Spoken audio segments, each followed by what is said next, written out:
ブルーオーシャン道場です。今日のテーマは2020年修了生が語る MBA 生の1週間ルーティーンです。MBA に入るとどんな生活が待っているのかっていうのはなかなかイメージがつかないと思いますので、本日はその話に関して進めていきたいと思います。でこの動画から得られるメリットとしては、自身が在籍してた時のある1週間のスケジュールを公開します。そのことで MBA の生活を一部イメージできるようになります。また他の MBA 生の実態を知ることができますので、最後までご視聴ください。このチャンネルではビジネスに役立つ情報やヘルスケア関連情報を発信するアカウントなので、ぜひチャンネル登録よろしくお願いします。私自身は2020年3月に MBA を修了しております。では早速、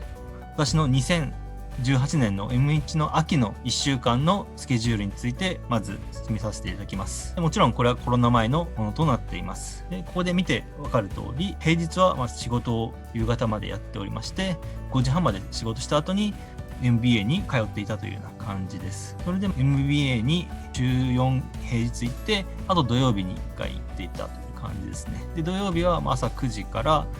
夜の8時まで授業などがあって、でその後飲み会に行ってたような感じですね。日曜日はほぼ1日課題をやってたような感じであります。この表に関してどう思われますかね。そうですね、私も同じぐらいで、平日は週5日あるうちの3日4日は夜行ってましたし、土曜日もやはり2つぐらい取ってましたので、同じかなと思いますし、改めて大変だったなと思います。これMOT って科学技術でしたっけ？そうですね、技術オペレーション。技術オペレーションですね。はい。なのでビジネススクールでは人物金以外にそのような技術オペレーションだったり、そのあたりと統計解析も学べるのはありがたかったかなと思っています。そうですね、そうしているよりいろいろ多彩なことを学べるので行ってよかったなというふうに思っています。次に授業のある平日についてもうちょっと掘り下げていきます。僕は授業がある平日は朝早く起きて課題をやって、でその後に仕事に行って定時で上がってダッシュで MBA に向かうというような感じでしたね。ただその定時に上がるんで、仕事がどんどん溜まっていくというような状況ではありました。でその後授業が7時ぐらいから10時までありまして、でその後飲み会が結構ありまして、その人脈作りが大切なので、忙しくても飲み会に基本は参加していました。飲み会から帰った後に、夜中まで課題を感じでしたね。で授業のない平日に関しては基本的に朝早くから行って、で仕事がかなり溜まってるんで、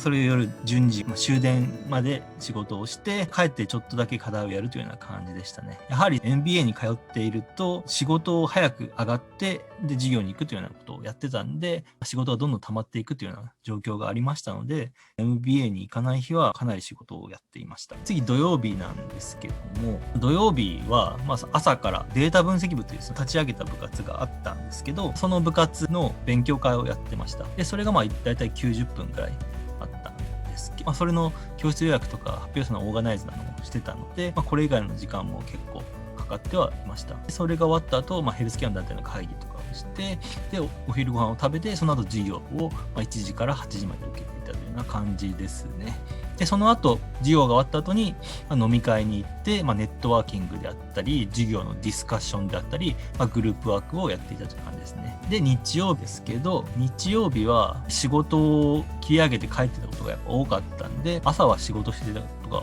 多かったですね。で昼ぐらいに帰って、で、課題を2時ぐらいから夜の10時ぐらいまでにやってましたね。やはり課題がいっぱい出るんで、それをどんどんやっていくような感じですね。10時から12時まで唯一の1週間ゆっくりできる時間がこの時間だったという感じですね。でMBA 生活のまとめとしては、仕事がたまるってことがあったり、飲み会で太ったり、寝不足になるってことがあったり、あとは職場に伝えてない、僕みたいな人はやっぱ不審に思われるみたいなことがありました。あとは友達とか家族付き合いが悪くなる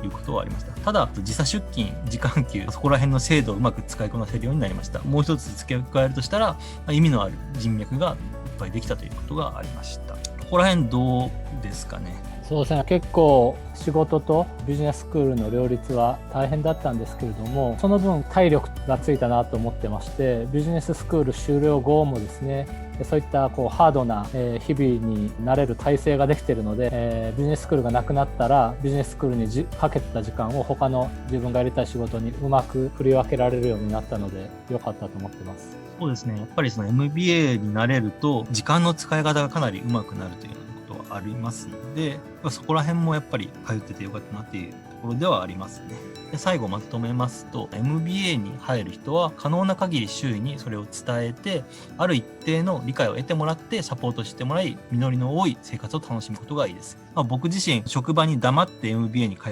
っていたので、仕事を減らしてもらうみたいなことをできなかったので、なのでそこでちょっと大変な思いしたので、可能な人は周囲の人に伝えてサポートしてもらうということをお勧めします。以上で今回その MBA の1週間ルーティンの話を終了させていただきます。ご清聴ありがとうございました。